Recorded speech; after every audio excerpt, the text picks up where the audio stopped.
कायदा हा सर्वांना लागू असतो, मग तो देशाचा नागरिक असो, स्वतः सर्वोच्च न्यायालय असो, किंवा प्रथम व्यक्ती राष्ट्रपती असो, किंवा प्रशासन प्राधिकरण असो.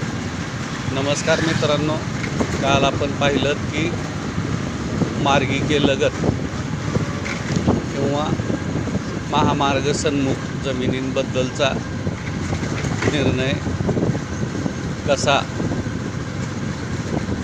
केंद्राचे कायदे असताना राज्याचे नवीन अधिसूचना अधिनियम बरखास्त करतो किंवा त्यांना तकलादू ठरवतो. नमस्कार मित्रांनो, मी डॉक्टर मनोज कुमार प्रेमराज मनोज, मुक्काम पोस्ट जवळानी, तालुका परांडा, जिल्हा धाराशिव, पिनकोड 413504, सुरत चेन्नई ग्रीनफील्ड, लाभार्थी गाव, परिसर आणि परिवार देखील. गेली 4.25 वर्षावरून अधिक काळ आम्ही भूसंपादन या विषयातील अनागोंदी ही प्रत्यक्ष अनुभवत आहोत. राहिला विषय दणदणग्यांद्वारे नागपूर रत्नागिरी महामार्गात टाकविकी येथे वरबडून मावेजा खाना असेल किंवा समृद्धी महामार्गात देखील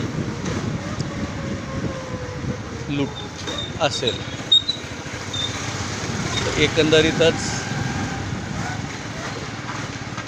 फक्त आणि फक्त संविधानाच्या आधारे अशा या भ्रष्ट मानसिकतेने बरबटलेल्या व्यवस्थेला निर्वस्त्र करण्याचं हे माध्यम आहे.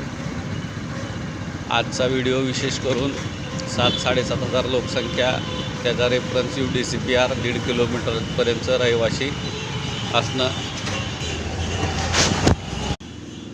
75 कोटी बाजारमूल्य असलेल्या जमिनींचं 750 कोटी, 7,500 कोटी, 75,000 कोटी आणि 7.5 लाख कोटी कसं होतं. आणि निश्चितच अडाणी नसून, अडाणी असून देखील आणि अंबानी नसून आबांनी म्हणजे वाडवडिलांनी सांगितल्याप्रमाणे असेल. हे तुम्हाला इथंच पाहायला मिळेल, जीवनमूल्य का बाजारमूल्य.